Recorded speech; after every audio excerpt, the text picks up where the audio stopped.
In 1983, a team of deeply pious scientists conducted a radical experiment at an undisclosed facility. The scientists had theorized that a human without access to any senses or ways to perceive stimuli would be able to perceive the presence of God. They believed that the five senses clouded our awareness of eternity, and without them, a human could actually establish contact with God by thought. An elderly man who claimed to have nothing left to live for was the only test subject to volunteer.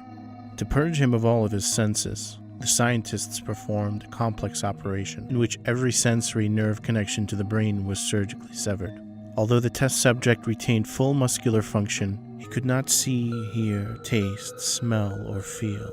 With no possible way to communicate with or even sense the outside world, he was alone with his thoughts. Scientists monitored him as he spoke aloud about his state of mind in jumbled, slurred sentences that he couldn't even hear. After 4 days, the man claimed to be hearing hushed, unintelligible voices in his head. Assuming it was an onset of psychosis, the scientists paid little attention to the man's concerns.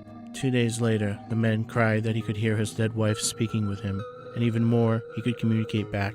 The scientists were intrigued, but were not convinced until the subject started naming dead relatives of the scientists.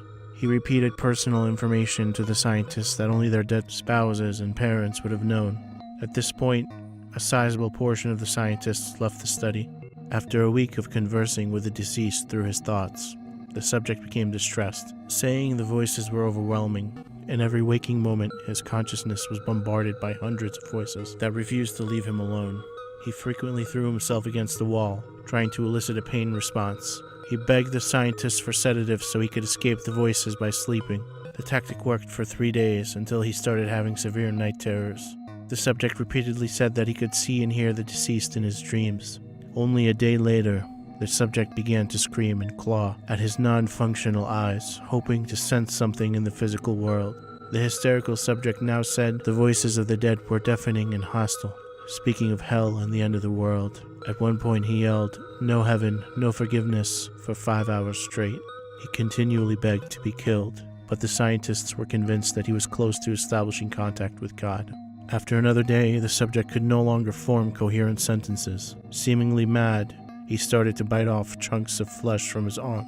The scientists rushed into the test chamber and restrained him to a table so he could not kill himself. After a few hours of being tied down, the subject halted his struggling and screaming. He stared blankly at the ceiling as teardrops silently streaked across his face. For 2 weeks, the subject had to be manually rehydrated due to the constant crying.